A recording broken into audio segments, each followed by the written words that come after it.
All right, folks, wanted to tell you about my trip from DC, specifically Washington National, Reagan Airport there, in all the way to Honolulu, Hawaii, where I presently am and will be for quite a while. So, right off the bat, it was kind of surprising. I go in, I check with Delta, and the ticket agent doesn't have any kind of PPE on. No gloves, no face mask, and talking with her, she didn't seem to be taking it all that serious. A little younger than I am, but still, there's a lot of people dying out there, and I think the more everyone else does, the less people obviously will die, right? So, or get sick, and sounds like getting sick with this can, either be not that big a deal, or it can be pretty dramatic. So, traumatic. So you don't want that. So, personally took this pretty seriously.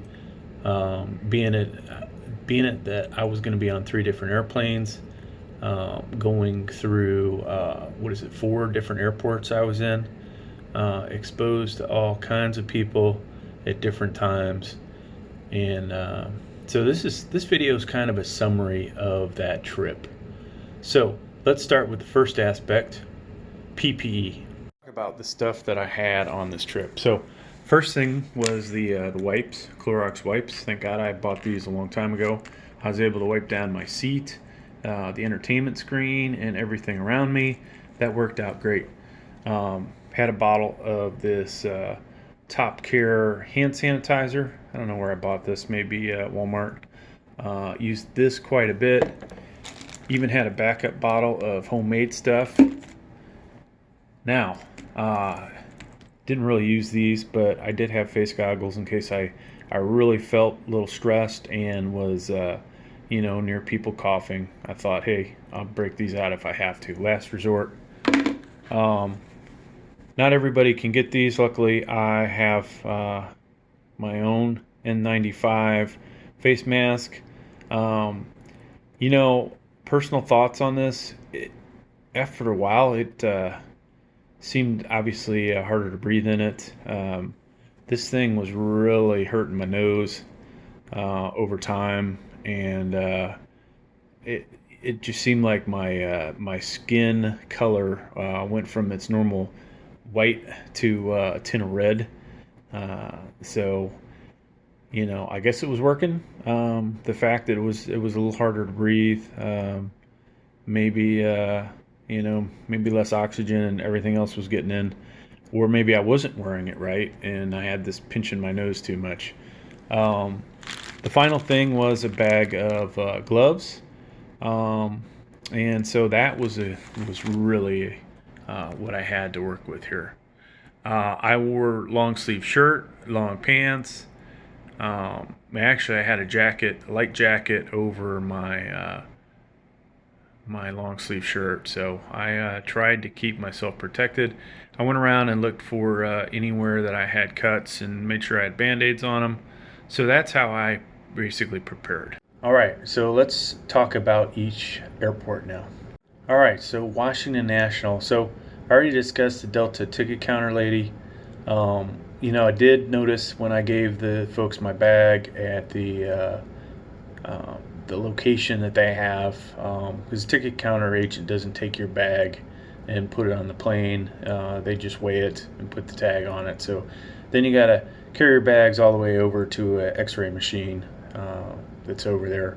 Those guys did take it serious. They all had gloves and face masks on. So from there, walked downstairs and noticed not that many people wearing masks, surprisingly. I got to the TSA agent, who, of all the people, considering they run into so many folks, and the fact that I want to say there was 400 TSA agents that got the coronavirus in 51 airports, that that individual would at least take it serious, but he did not have a mask on. Nobody in line, it was just me, and threw my bag up there, got through there, and sat as far away from the other folks as I could. Now, things that Delta's doing now. Delta boards from the back of the plane now, which is, kind of nice. Honestly, I think it might speed things up. So they'll let the first class on if they want to go on, and medallion members and military. But, they board from the back, and that is, seems to be at least better. If you were, let's say seat 15 and you sat down, you'd have all the people pass by you that are all the way back in, seat 30 or whatever. So that was a positive. Now the individual at the ticket counter, or not at the ticket counter, at the gate, that agent, he did have PPE on, as well as the lady working with him. So that was positive to see that. And sitting around the waiting area, it actually was about 50% of the people there at Reagan had some kind of face mask on.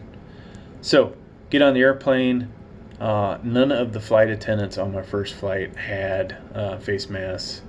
They did wear gloves, but obviously, they would get somewhat close to you, so that's not good on their part, if you ask me. Now, the whole in-flight beverage service, that has gone away. I can't say that I can say I miss it, but I feel safer that it's not there, right? So usually when you sit in the back, they bring down the cart with the sodas on it and the juice and all that, and some nuts or whatever. This time he had a prepackaged bag of water, Cheez-Its, and their little dessert cookie, plus a napkin and hand sanitizer. So once you got all that, that's all you got for pretty much the rest of the flight. They may have come back by and asked if anybody wanted a second round, but for the most part, that's what you got. Oh, and a very small bottle of water in there as well. So first class, though, same ordeal. Customer service really wasn't any better. They gave you, definitely I got more than one of those during my first leg, but you didn't get any upgraded snacks or anything for the CONUS flight. All right, so we landed in Atlanta, and like I said earlier, they seem to be taking it more seriously. I sat around there waiting a very short period of time. Only had to walk, I think I was in gate 25, and I had to walk down to 25 in the terminal I was in. So that was good, very short walk. That gate agent had their PPE on, and a lot more people in the waiting area did as well. This time on the aircraft, I would say I think there were 4 flight attendants, and 3 of the 4 had face masks on. I only got upgraded to Comfort Plus. Yeah, what a shame, right? But same deal there for the most part. But it did appear they were first class was getting a lunch box of some kind, or snack box, and we got the water, the whole bag of water, Cheez-Its, hand sanitizer, napkin, the dessert cookie, and pretty sure that is all that came in that. So I got at least 2 of those, and then they brought in extra water, which I ended up, stowing that in my backpack. Hey, so a lot more limited action between this flight attendants and customers, obviously, once again. Now that flight was, I believe, 4 hours from Atlanta to LA, and I sat there and watched the movies. Of course, I used my wipes and cleaned the seats and the screen and all that good stuff. I had my mask on, took a little nap, and I actually felt a lot better than when I drink a bunch of Coke or I have alcoholic beverage on the flight. So that was probably a good thing that it was just water. All right, so land in LA, in LAX specifically. Man, it'll really seem like a ghost town. So many of the restaurants and businesses all along this trip. I didn't mention that earlier, but they were all shut down, and so that was not such a great thing. Hard to find something to eat, even though there was a Jersey Subs there and a seafood place. So at least two restaurants out of the ones there were serving food, as well as Starbucks was open. What a surprise. Now, surprisingly, watching the employees at Jersey Mike's, at least one of them was not wearing their face shield, face mask, whatever. It was kind of surprising that individual was not, especially since he was handling my food, and it wasn't like he heated it up at the end. So kind of scary, that aspect. There's somebody that's breathing over your food and who knows what. But I ate it anyways because I was starving to death at this point, right? So I should have ate twice, actually. I had to sit there for 4 hours. I was so hungry when I got off the plane. And then as I was leaving, I was hungry again. So, but yeah, overall LA looked like most people were taking it serious there. I did see a woman and her baby traveling. She wasn't wearing a face mask. I don't know if that was so didn't scare her kid, but I was a little surprised that she didn't seem to be taking it more serious. And but that's the way it is. So, all right, last flight. Everybody from LAX to Honolulu, for the most part, had their face shields on. At least when we first got on the plane. Different points, the flight attendants would take them off, and those around you, obviously it's very uncomfortable to wear those for a while. And if nobody's coughing around you, I believe you start to get this false sense of safety. So once again, luckily I got upgraded to first class, and that was good for me. A lot more comfortable. Got some more sleep in. I ended up watching a bunch of different movies, some of which made absolutely no sense to me. But the highlight, I think, was the movie Harriet, about Harriet Tubman. It was probably the best of the three that I watched during that trip. Dr. Sleep, I really didn't know what the hell was going on in that movie. And what was the third movie? Oh, started to watch Isn't It a Good Day in Our Neighborhood, or whatever, the Mr. Rogers one. I didn't really understand where they were going with that one, so I stopped that one. But yeah, that's what I did on my trip from LAX to Honolulu. Besides take some video from the window. All right, so in summary, does it feel like it's safe to fly on a plane and not worry about getting coronavirus?